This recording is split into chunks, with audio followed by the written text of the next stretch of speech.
मुख्यमंत्री अरविंद केजरीवाल ने छतरपुर में कोरोना मरीजों के लिए 10,000 बेड के कोविड केयर सेंटर का निरीक्षण किया। मुख्यमंत्री अरविंद केजरीवाल के साथ उप मुख्यमंत्री मनीष सिसोदिया भी मौजूद रहे। मनीष सिसोदिया भी इस दौरान मौजूद रहे और इससे पहले भी देखिए निरीक्षण कर चुके हैं रेल कोच का। छतरपुर में यह जगह राधा स्वामी सत्संग ने उपलब्ध कराई है। अरविंद केजरीवाल ने कहा कि इस कोविड केयर सेंटर में हल्के लक्षणों वाले और असिम्प्टोमेटिक जो मरीज हैं उनको आइसोलेट किया जाएगा। ये जुलाई के पहले सप्ताह तक बनकर तैयार होगा। यहाँ पर डॉक्टर्स और एम्बुलेंस की व्यवस्था की जा रही है। मुख्यमंत्री अरविंद केजरीवाल ने कहा कि गृह मंत्री के साथ हुई बैठक में पूरे एनसीआर को एक कोरोना यूनिट मानकर काम करने पर विचार किया गया है। उप मुख्यमंत्री मनीष सिसोदिया ने ट्वीट कर कहा कि मुख्यमंत्री अरविंद केजरीवाल ने दिल्ली सरकार की तरफ से छतरपुर में कोरोना से लड़ने के लिए तैयार किए जा रहे कोविड-19 सुविधा केंद्र में व्यवस्थाओं का निरीक्षण किया है। यहाँ कोविड मरीजों के लिए 10,000 अतिरिक्त बेड्स का इंतजाम है। मुख्यमंत्री अरविंद केजरीवाल ने साथ ही निरीक्षण के बाद यह भी कहा कि राधा स्वामी सत्संग ने यहां पर अपनी जगह दी है। कोविड का आइसोलेशन सेंटर यहां बन रहा है। करीब 10,000 बेड्स यहां पर रहेंगे। जो मरीज हल्के लक्षणों वाले होंगे या फिर जो असिम्प्टोमेटिक हैं उनका घर में ही इलाज हो सकता है। ऐसे लोगों को हम घर पर रहने की ही सलाह देते हैं। दिल्ली सरकार की टीम की तरफ से उनको प्रतिदिन फोन जाते हैं और उनको देखभाल भी उनकी की जाती है, उनका हालचाल जानकर। मुख्यमंत्री अरविंद केजरीवाल ने कहा कि बहुत सारे ऐसे लोग भी होते हैं जिनके घर में व्यवस्था नहीं होती, उनके पास आइसोलेशन के लिए घर में अलग से कमरा नहीं होता। कई गरीब लोग झुग्गियों में रहते हैं, उनके पास शौचालय भी नहीं। ऐसे लोगों को आइसोलेट करने के लिए हमें व्यवस्था करनी पड़ती है। इसके लिए हम लोग दिल्ली में जगह जगह कोविड केयर सेंटर बना रहे हैं। एक तरह से कोविड केयर सेंटर की सुविधा मिलेगी। यहाँ पर बड़ी संख्या में बेड की व्यवस्था की जा रही है। डॉक्टर्स होंगे, एम्बुलेंस की व्यवस्था होगी और साथ ही कहा कि उम्मीद वो करते हैं कि जुलाई के पहले सप्ताह तक कोविड केयर सेंटर बनकर तैयार हो जाएगा। 30 जून तक दिल्ली में 15,000 बेड की जरूरत पड़ेगी और 15 जुलाई तक 30,000 बेड्स की जरूरत पड़ेगी। हमारी तरफ से उसी दिशा में आगे कदम बढ़ाए जा रहे हैं। पूरी दिल्ली के अंदर बहुत बड़े स्तर पर बेड्स की व्यवस्था की जा रही है।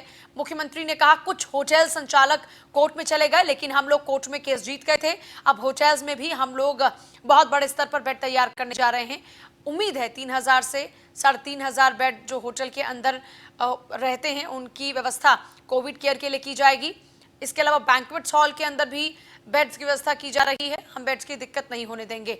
देखिए कुल मिलाकर क्योंकि अब दिल्ली एनसीआर को एक यूनिट माना गया, ऐसे में जहां पर भी जगह होगी वहां पर बेड्स तैयार किए जाएंगे ताकि कोविड केयर सेंटर के तौर पर उन जगहों को डेवलप किया जा सके और आने वाले दिनों में जो आइसोलेशन एक बहुत बड़ा चैलेंज रहेगा उसमें ये मददगार साबित होंगे।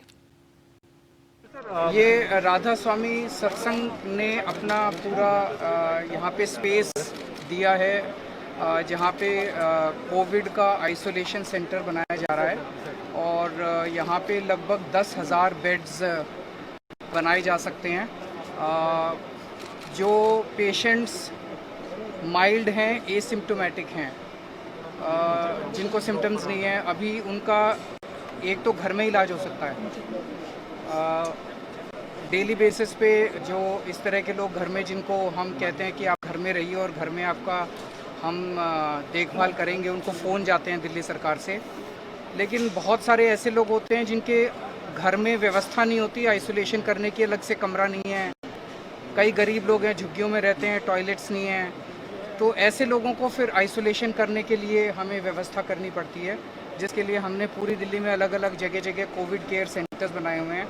तो एक तरह से ये कोविड केयर सेंटर की फैसिलिटी की तरह ही है, जहाँ पे इतने बड़े स्केल के ऊपर इतने सारे बेड्स और इतने इनकी व्यवस्था की जा रही है। डॉक्टर्स की व्यवस्था की जाएगी, एम्बुलेंस की व्यवस्था की जाएगी और हम उम्मीद करते हैं कि जुलाई के पहले हफ्ते के पहले ये बन के तैयार हो जाएगा।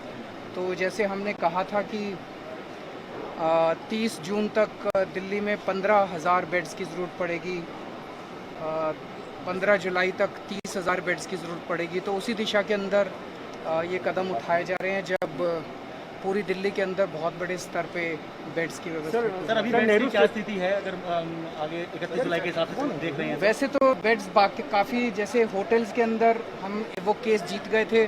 कुछ होटल वाले स्टे कोर्ट में जाके उन्होंने लेकिन कोर्ट से हम लोग जीत गए। अब होटल्स में बहुत बड़े स्तर के ऊपर मुझे लगता है 3-3,500 बेड्स होटल्स के अंदर व्यवस्था की जा रही है। बैंक्वेट हॉल्स के अंदर व्यवस्था की जा रही है। तो दिक्कत नहीं होनी चाहिए। एक ही थोड़ी सी मुझे मेरे दिमाग में वो है कि आने वाले समय में हो सकता है आईसीयू बेड्स काफ़ी ज़्यादा ज़रूरत पड़े उसकी भी अब हम व्यवस्था कर रहे हैं कि आईसीयू बेड्स कौन कौन से हॉस्पिटल्स में हमें बढ़ाने पड़े। देखिए, बहुत से ऐसे होटल्स, बैंक्वेट्स, यहाँ तक कि जिस तरह से अभी ये राधा स्वामी ने अपना जो भवन था वो भी दिया है कि आप इसको आइसोलेशन वार्ड में कन्वर्ट कर सकते हैं, क्योंकि आने वाले टाइम में जिस तरह से केसेस बढ़ेंगे बेड्स की आवश्यकता होगी और उसकी आपूर्ति के लिए फिलहाल इस तरह से जो जगह हैं उनमें बेड्स रखने की व्यवस्था की जा रही है। सौरभ मेरे साथ, मेरे सहयोगी जुड़ गए हैं। सौरभ, आपके पास क्या कुछ खास जानकारी है फिलहाल? बिल्कुल, देखिए पूजा, जो दिल्ली में कोरोना की जो संख्या है वो लगातार मरीजों की बढ़ती जा रही है। 50,000 के करीब जो हैं वो कोरोना मरीजों में हैं। तो यही कोशिश है केजरीवाल सरकार की कि जो अगर केसेस ज़्यादा बढ़ते हैं तो मरीजों को ज़्यादा दिक्कत ना हो। इसलिए बीते दिन जो सीएम केजरीवाल हैं और मनीष सिसोदिया साहब ने 10,000 बेड के कोविड केयर सेंटर का निरीक्षण किया। इसके साथ साथ मैं आपको बता दूं कि उन्होंने एक बात और कहा है। उन्होंने कहा कि एनसीआर को पूरा एक यूनिट की तरह मानकर हमें काम करना पड़ेगा, क्योंकि देखिए दिल्ली के साथ साथ ये सारे, चाहे नोएडा हो या फिर गाजियाबाद हो या फिर आपका गुरुग्राम हो, फरीदाबाद हो, ये जुड़े हुए हैं। तो दिल्ली में बहुत ज्यादा केसेस बढ़ रहे हैं। इससे पहले अमित शाह साहब ने एक बैठक भी करी थी जिसमें सिर्फ और सिर्फ एनसीआर के मुद्दों को उन्होंने बात की थी। तो केजरीवाल ने भी कल इसी बात को लेकर कहा कि हमें पूरे एनसीआर को एक यूनिट की तरह मान के काम करना पड़ेगा, तभी जाके हम मतलब जो कोरोना है उस पर लगाम लगाई जा सकती है। ठीक है, बहुत ही शुक्रिया आपका फिलहाल पूरी जानकारी के लिए।